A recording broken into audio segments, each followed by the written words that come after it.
Though the long-term effects of COVID-19 are still unknown, the continuity of care is hopefully the only option in a post-COVID era.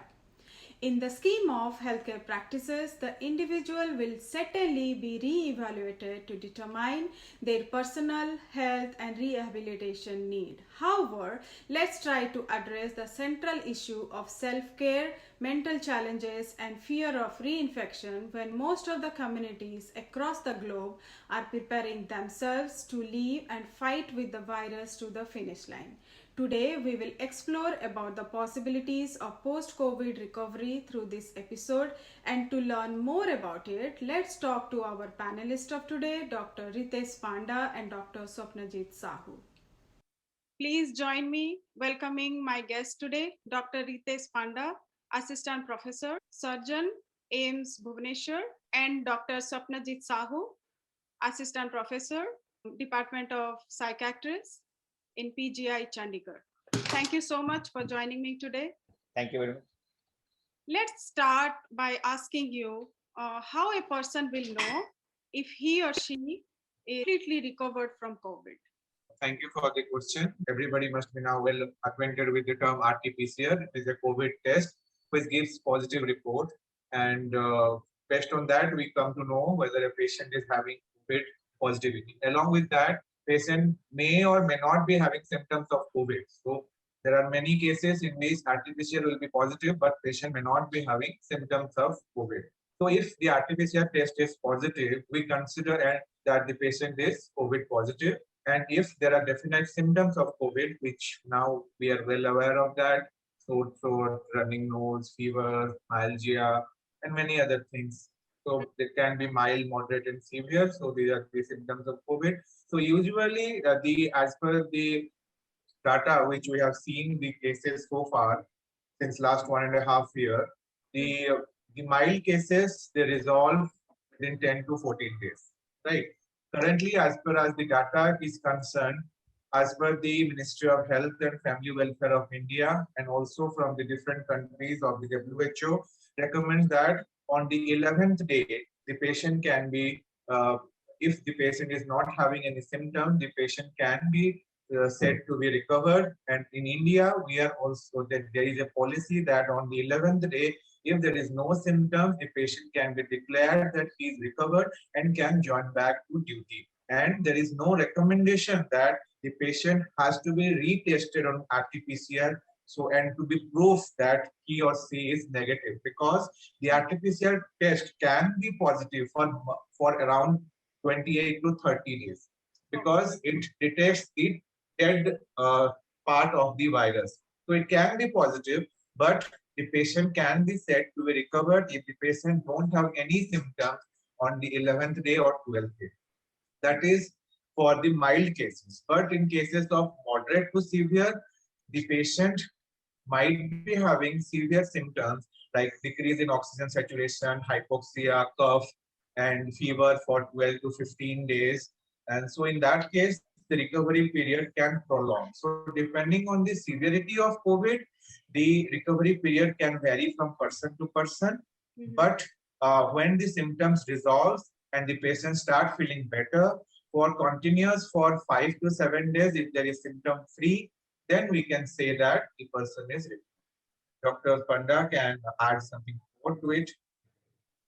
Yeah, now, rightly said, Dr. Swapna. So nowadays, testing is not advised unless if the patient has to rejoin his duty or he has to go for a flight, he has to take a flight. Or else if the symptoms, sometimes now if the symptoms has resolved and he has no persistent fever or any of the signs, he is told to be recovered. But he has to maintain a COVID appropriate behavior afterwards so that he may, and he has always have to keep a precaution so he may get reinfected. And how about the antibody test? Like if a patient recovered, does he or she needs to go for antibody test to know like what is the immunity level, or if he or she can be reinfected? There was some cases initially that the severity of infection, we have more antibodies, and the less severe, we have less antibodies. So, but there are antibodies seen in asymptomatic cases also, and in severe cases also, the vice versa is the antibodies are not seen.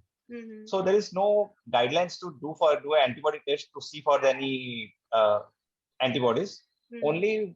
Only indication to do an antibody test if the patient has recovered from and is going to donate plasma, which is again a controversial topic whether the plasma helps or not. But during plasma therapy, we always check the antibodies level of the patient, and if it is adequate as per the guidelines, then we go for the plasma therapy, or else we don't require any antibody testing.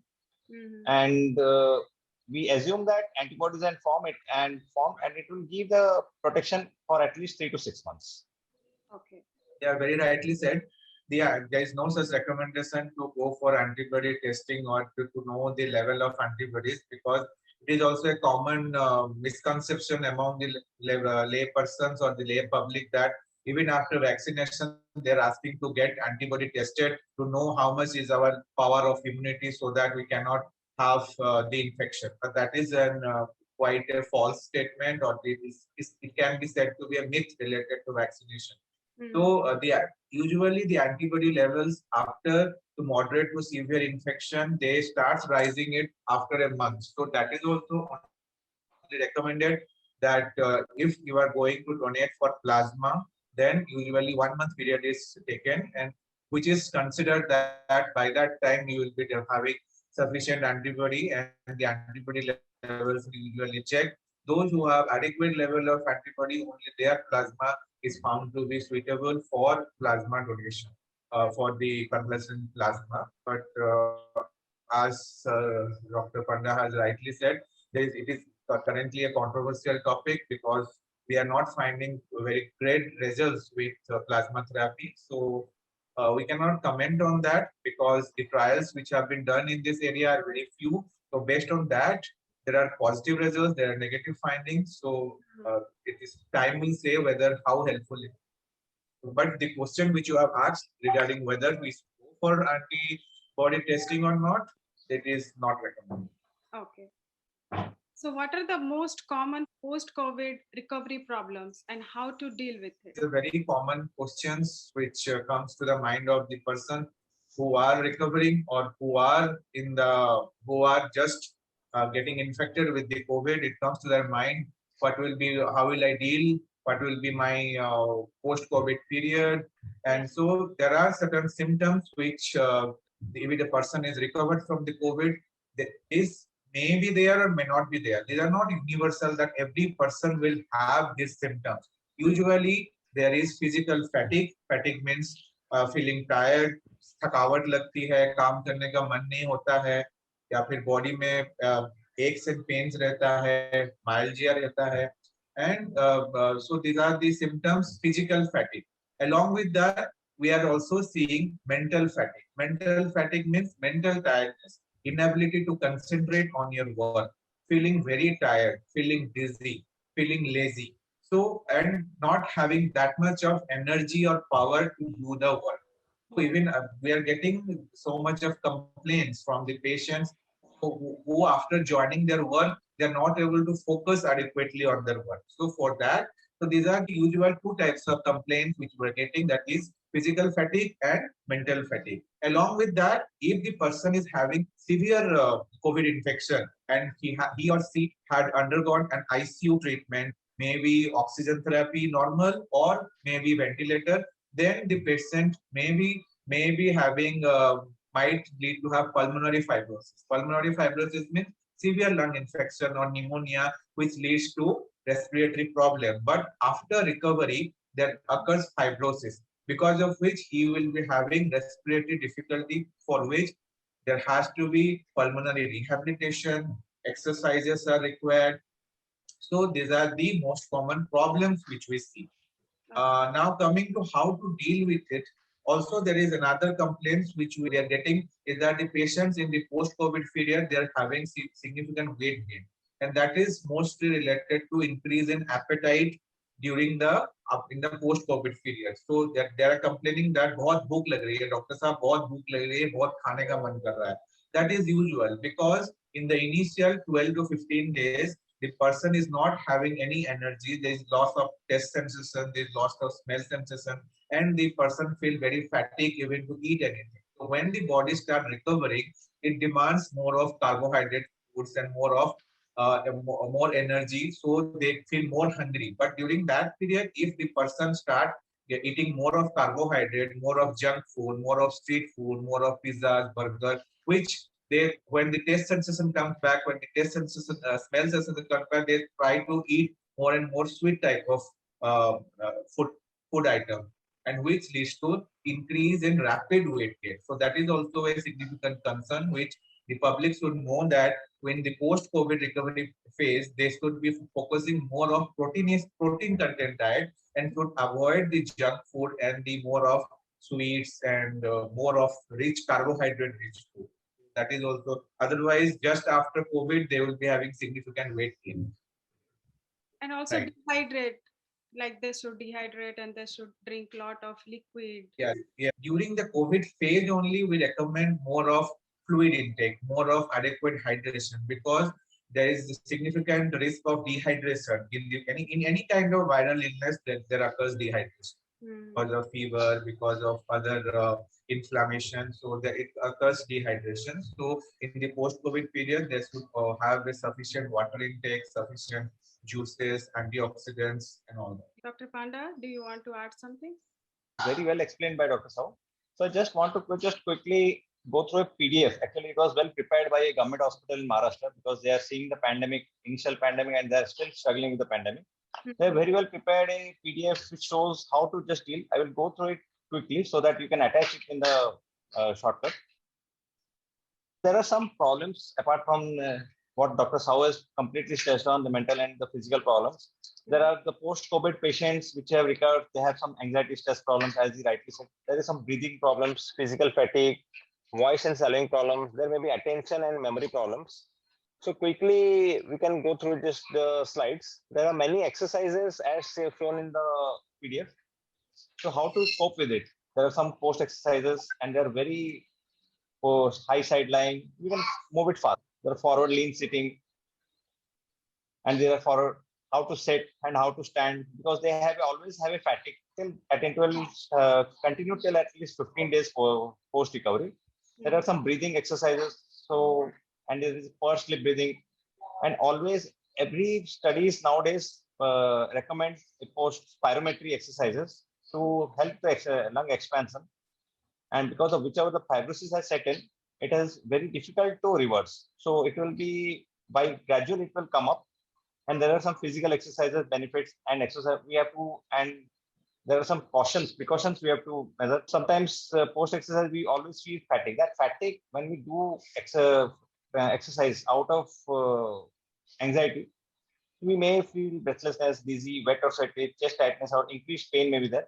So at that time, we should stop it immediately and contact our doctor. So the point to note is that even if you are going for exercises, you have to go very slow, and not that recovery period takes time, and it is not the same for every individual depending on the level of severity of the infection, depending on the pneumonia, depending on the lungs, how they have been affected. So no doubt the physical exercises are important along with the spirometry exercises, but it varies from person to person depending on the endurance level and the stamina and the recovery, how fast he or she can recover. So the baseline is that he or she should go very slow. तो अभी सुनने को आ रहा है कि blood clots and that leads to stroke and damage in the nerve cells, जो कि last year इतने सुनने को नहीं मिल रहे थे. What are the warning signs one has to take care? Last year, the severity of infection was very less compared to this time. Virus, it has the mutant form. There are no studies defining which part of the virus or what is. It affects the outer covering of the blood cells. So there are some receptors which take up, जो कि normal cells के लिए भी होता है, they take up the viruses and goes inside it, and this causes damage to the endothelium, the blood vessel, and that leads to thrombosis later on. There are no fixed studies, कि protocols are there, कि whether how many we can see or where we can prevent it. So initial stages, there are some where we start with the therapy with severe cases or moderate to severe cases. We always start with steroids. So decrease the inflammation, and we also give along with a blood thinners. We give an injectable enoxaparin, something according to the weight, so that there will be the there is less chance of thrombosis, and sometimes this thrombosis may spread to the blood vessels of the lungs, heart, and it may lead to stroke. It may lead to blood vessels thrombosis of the lungs. It may lead to collapse. Sometimes I have seen one patient of mine which has led to the thrombosis of the blood vessels of the arm. So it acutely missing the whole of the arm was blackened. So along with the steroids, we always have to start with blood thinners. So this is the one is the recommendation on in ICU or in moderate to severe cases. But there is no trials or there are no literature on whether it is affect the nerve cells or not. But the blood vessels, it is sure. And only one precaution we have to take, moderate to severe cases, we have to start enoxaparin blood thinners along with the steroids in early cases. Start as early as possible so as to prevent any thrombosis in the later stage. The people who are staying home, like after recovery, right? So when they will think that, okay, this is the warning signs I'm getting and I should reach out to doctor or I should, run to the hospital. When if somebody is in home isolation and after the RT-PCR report is positive, anyways, we always recommend that they should be in contact with a local physician or the local doctor, and they would have some baseline tests like the D-dimer level, the CRP level, ferritin level. These are known as the inflammatory markers. And if at all these are on the higher side, like as per the recommended laboratory values, then they have to get in touch with the doctor, and as per the doctors, what we recommend is that if they are on the higher side, they have to do it on every alternate day or every second day or third day to know whether they are in an increasing trend. Along with that, if there is persistence of fever and if there is breathing problems and there is dip in the oxygen saturation, which recommend that they should be admitted. So I would like to stress upon the fact that they should be in a regular contact with the physician, and as per the physician's decision, only the steroids or the blood thinner have to be given. These are not recommended that they can be taken by their own, like the vitamin C or azithromycin or doxycycline, which they are taking. Steroids and blood thinners have to be taken only on the prescription of the doctor. With regard to the warning signs are usually in the severe cases or the moderate cases. Along with that, the person will be having high-grade fever for the very long duration, and there will be a problem in the difficulty or severe cough, and along with the increasing rise of the inflammatory markers. So these are the certain indication that the patient may have certain neurological problem, and so should be getting admitted or be in constant touch with the physician. Okay. And अभी एक नया चीज सुनने को मिल रहा है, like black fungus. वो क्या होता है? और that's creating lot of havoc in India. So can you please give some insight on that? So actually, it's a black fungus, or rightly called as mucormycosis. So actually, these are not black fungus.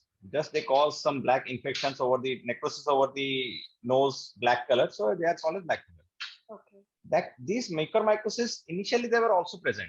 पहले भी बहुत present थे. They were present in our soil, air, and in our surrounding environment. Okay. But they are most commonly infect the people which have low immunity, like diabetes, immunocompromised individuals, like chronic kidney disease, liver transplant or transplant organisms. So these are, and diabetes is the most common because India is the most common diabetes capital of the world. So yeah, what we nowadays seeing that the mucormycosis is most common in the post-COVID patient or COVID patients who are getting, because steroids, apart from the first stage, second wave, the steroids is the mainstay of the treatment. So whenever the patient starts persistent fever or running nose, the fevers are not coming down, the saturation is not maintaining, the high dose steroids are being started. And these steroids have a issue that they rise the blood sugars. Blood sugar बहुत बढ़ना start हो जाता है. Apart from some patients in ICU, they are on high dose insulin, फिर भी blood sugars control में, because at the same time the steroids are going on. So in that case, the mucormycosis infections has increased. Some parts of Maharashtra and Gujarat have actually reported it, many of them. Some in AIIMS hospital in Delhi also they are treating. We have not seen mucormycosis till now, and we have to take some precautions that mucormycosis may occur. We do not have to panic. Panic होने की कोई जरूरत नहीं. It was previously also, just it has increased by 1 or 2%. It has not created so much havoc. We have to see for any warning signs, जैसे facial swelling हो जाए, sinusitis हो जाए, there is sudden decrease in respiration, coughing and everything. So any necrosis of the loose tooth, unerupted tooth में कुछ infection हो गया, early identification and treatment. And treatment should be both surgical, medical as well as non-surgical management, because so we don't have to panic about it. Very less cases are seen, and we have to prevent it, because judicial use of steroids is to be given, proper dosing, proper duration में लेना है. Patients, as Dr. Sahu has rightly said, that he has to be continuously in touch with the doctor. Sometimes patients start steroid by themselves and they don't educate steroids. Sometimes when 40 mg is recommended, they take 80 mg. So this erroneously use of steroids has caused this high blood sugars, and high blood sugars causes some damage that leads to opportunistic fungal infection. So it is nothing to worry about. We have to just take precautions. Since 1 or 2 years, we have not seen any mucormycosis. I have seen one mucormycosis case which was non-COVID. There are certain cases, and mostly these are after those who have been discharged from the ICU, from the post-ventilation, maybe because of heavy steroid use and other having comorbidities, chronic, other multiple medical condition which had led to surgical intervention were required by the ENT colleagues.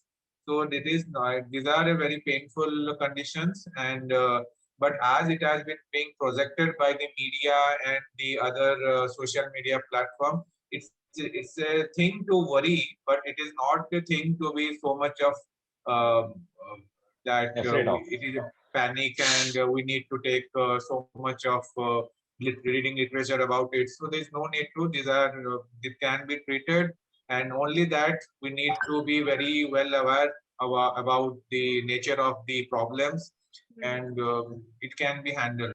तो अभी बात करते हैं mental health issue के बारे में, like extreme lockdown and self isolation in the four walls of the house, so that leads to mental illness and depression and anxiety. How to deal with that? So Dr. Sahu, do you want to give some insight? Yeah, thank you for the question. Now I will start with that. This COVID pandemic had led to a mental health pandemic also. It's a mental health epidemic which we have been seeing since last 1.5 years. The number of cases of depression, anxiety, stress related various issues, to that even the problems with the handling the children, is working from the home, and many other aspects. Many interpersonal problem in the home, domestic violence cases, and along with that, we have seen in Chandigarh, in Punjab, there is high rise of self-harm attempts, suicide attempts, and the number of cases coming to the emergency with such attempts have increased. This indirectly says that there is a severe degree of stress in the population, and no doubt it will be reported across the world also. There are sufficient literature across the world. During the initial phase of the lockdown in India, which was declared very suddenly, we did a study regarding the effect of lockdown in the general public. From BGI, we did all over India. And the questionnaire which we have developed, it was translated in almost all the languages of India, and it was circulated, and we have got around 3,000 responses, and it was pretty evident that the people had depressive symptoms, anxiety symptoms, worries related of getting infection during the initial phase, that is in the April-May last year, 2020. But as the time progressed, as you know, that there was relaxation of the lockdown. So these all phases, when there was this, gradually they decreased. But now again, it is being seen, it is being again increased with these patients who are recovered from the COVID, and also those who are losing their family members in the second wave, which is very virulent, which is very infectious. So it is quite traumatic. So in that case, many young patients are expiring, and the families are being broken down because even the near and dear ones are dying daily, and many a times the family members are apart from in different cities, and they are hearing continuously someone other death of the relatives, and they keep on worrying whether we will be getting infected, whether what will happen if I will get infected, whether there is I will require oxygen, I will require steroids, I will require hospitalization, continuous seeing the screen time and all the negative reports, right? Hospital में मिल रहा है, oxygen नहीं मिल रहा है, and all these things. This is say those who in the elderly citizens, because the death rate is higher, and with multiple comorbidities, so they keep on worrying, and we are getting a lot of distress calls. We run a crisis helpline which runs 24/7, and we generally those calls which are received at the night, our psychologists they handle them, and again in the morning we make a call to evaluate them. So we are seeing this is because of the excessive of this information about the various issues which is going on in India, death, trauma, any relatives is being dead, visualizing the dead bodies being cremated, the dead bodies not getting the due respect even when they are getting burned, the dead bodies lying in the rivers and all that, which is being projected in the media, which is no doubt, these are the true scenarios. And no doubt the people are facing so much of struggle. But along with the negative things, the media should also highlight the positive aspects, that many people are also recovering from their home. They're not getting hospitalized. So the media also need to highlight, apart from the death issues, the people who are recovering. So there is a definite role of the media also. Next question is that, yes, there is evidence of depression in the post-COVID period. There is evidence of anxiety, and there is also we are seeing those who are in the ICU. We are getting after the post-COVID, they get PTSD-like symptom. PTSD is post-traumatic stress disorder. Those who are getting ventilated, they report that even after they are discharged, they feel that something is being put in their mouth, something is being put in their nose, and they get panic attacks at the night. This is a common scenario, those who get ventilated. It is not something new related to COVID especially, but these are being reported by the patients, because they have never, many patients, they have never seen the ICU, they have never seen such a scenario. And in normal hospitalization, usually the family members stay together. So such depression, anxiety, which we see in day to day in other patients, we don't see usually. But in COVID specifically, when the patient gets admitted itself, the patient is isolated, patient does not know each other, they see the doctors, the nurses in the PPE, there is a loss of human touch with the environment, so which itself is quite distressing. Another thing is that because of so much of worries, whenever the patient get admitted, he has that feeling that I will be going to die, what will happen? How will I stay for 10 to 15 days? What will happen? And many a time, the patient also visualizes the death of the nearby beds. So when they see the death of the nearby patient, they get panic. And if anybody will be in their position, will worry, anybody which will be. So these are the symptoms, because of when we evaluate the patient for depression, anxiety, in the with the report after the post-COVID, when we take the complete history, we find that the patient has seen somebody dying, or we find that the patient has heard in the opposite ward crying somebody. And because of the prolonged period of separation from the family members, being isolation for 15 days, the patient may not have slept, worrying that what will happen, when will I get discharged. And also there is a lot of stigma that even after the patient is recovered, the neighbors don't come to talk to them. The family members or the relatives, they also fear that iske ghar mein jayenge, pata nahi puri tarah se theek hue hain ya nahi. So there are various issues. And apart from that, there is physical fatigue. The patient does not feel like. So these are the issues which we see that in the next 1 month or so, they report various depressive symptoms, not having the energy to work, not feeling like talking, not going for the walk, not seeing their past entertainment program. So they avoid anything, avoid meeting people, avoid talking. So to that, their need, if the family members see that there is a drastic change in the behavior, they should take help of mental health professionals.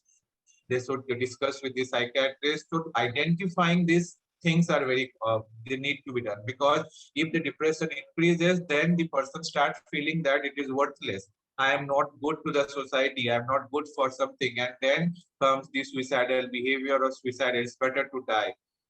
Right. So for that reason, treatment is highly essential. So in identifying the symptoms by the family members is essential, and treatment is possible, and it is completely curable. There's no doubt. Yeah, So and these are as the you said, symptoms, and we need to cope up. so as you said, not only in India, all over the world, people are, dealing with all these kind of issues like depression and anxiety. So I think your answer would, help many people like to know what are the symptoms of the near ones so that they can report to a doctor or contact a doctor. Even with that, along with that, we need to have some positive things in Hmm. life, that even when they are recovering period, they need to positive self-talk, that I am going to improve, I am going to recover, I am powerful. There should be contact with the spirituality. We should focus on the positive things of the lockdown also, that you are spending time with your family member. You need to improve your creativity. You have sufficient time to for the spirituality. You have to make your own time schedule. You can do home workout. You can do physical activity. You can do any cooking, interesting hobbies. You can participate. So you can manage your time. So Yeah. some tips also we need to give, which we usually give to our patients. Dr. Panda, do you want to add something? So it was very elaborate by Dr. Sao. Yeah. One thing I want to add, that apart from the suicides, what I generally have seen, that household fightings and the assault have vastly increased, because I was initially I was getting around 1 to 2 assault per month, but now I'm getting around 5 to 6 assault per month, so which has greatly increased during this last year, March. So we are doing a study also to what are the incident of assault, what was the outcome, and this, and everything has a positive and a negative aspect. So as Dr. Sapnani told that, because this lockdown has helped many to reunite with the family.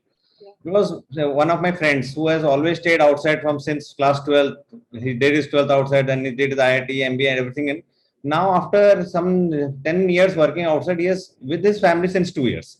So when I visited his mother, she was so happy that my son after 12 years never stayed with me. Hmm. So we have to see always the positive aspects also, Yeah.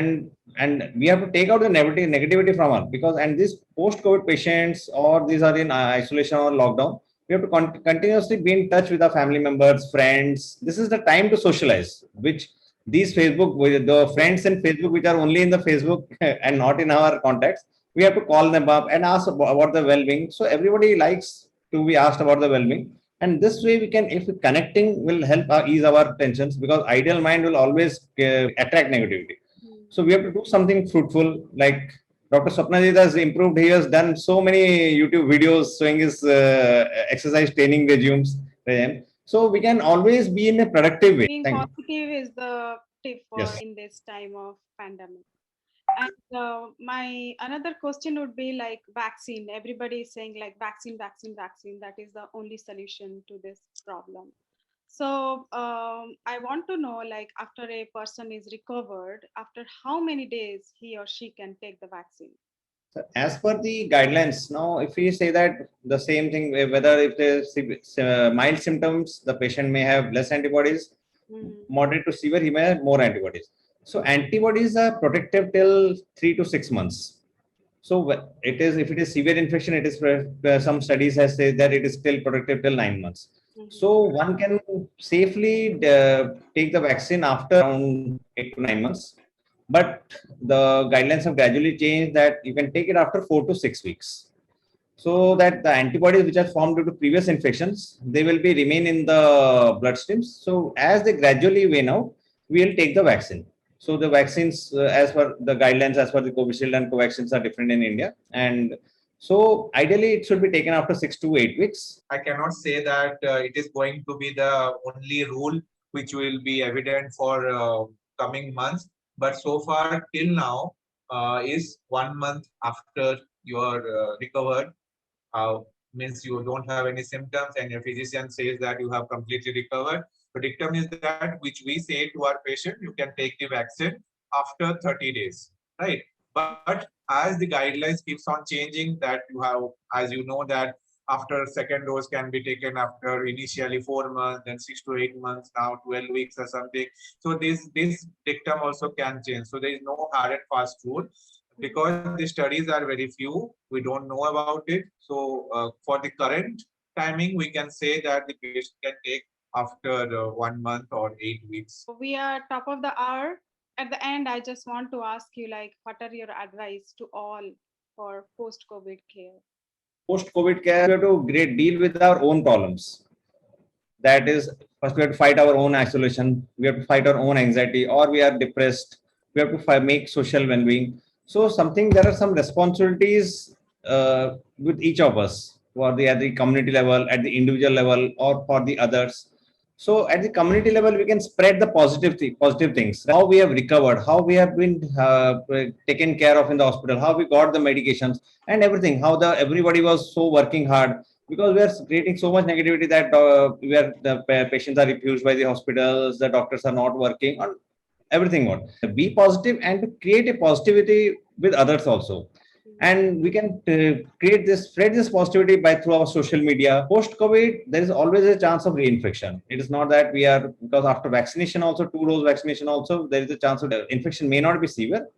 So we have to always follow the COVID appropriate behavior, like we always a 6 feet distance. We always have to wear masks, avoid gatherings. There are many self-help groups or NGOs who work for the COVID patient. Now in Bhubaneswar, they are working for this COVID patient, home isolation patient. They are cooking food and sending it, or they are distributing medications. So we can always help them. This will create a positive environment, also create a positivity that yes, I have recovered, and it will be an example for all to follow that yes, you can recover, because many people, we are seeing many people who have died, but out of hardly 2% go to death bed, but at least 98% recover. So we can see the recovery to our fellow friends everywhere by our social media, and we can rightfully use the social media nowadays. Recommendation is that we have to be quite positive in our approach, right? Lightly you have said that having a COVID does not mean the end of the world. Even if somebody is having COVID during the initial phase, or when the patient has to be hospitalized, then also he or she have to be positive with the approach that even if you are COVID positive, but you have to be positive in your mindset that I will improve, I will recover fast. I have my own positivity in my mind. It itself gives a boost to your confidence that you can recover fast. And in the recovery period, you have to go very slow. You have to listen to your body, listen to your mind. You have to do mindfulness practice, relaxation exercise, and go slow. Like I said, you have to have a healthy, balanced diet. Connect with your near and dear ones. Connect with everybody. And the COVID teaches many things to your life. That how you can deal. Everybody thinks that I cannot stay alone. I'll die if I stay alone. But when you are in isolation, many things comes to your mind, and you can recover also even if you are alone. So it gives a sense of introspection to your life, and so it's we have to look the various positive aspects. So having a COVID or during the post-COVID period also, you need to be quite positive. You need to connect with your inner self, which will help you to improve further. Listen to your body, listen to your mind, and stay fit and healthy. Yeah. We salute healthcare and doctor fraternity for being savior for mankind across the globe. So thank you so much for giving us time from your busy schedule, and I really appreciate your time. Thank you very much. Thank you very much for inviting us. Thank you. Thank you. Thank you. Good night. Stay safe.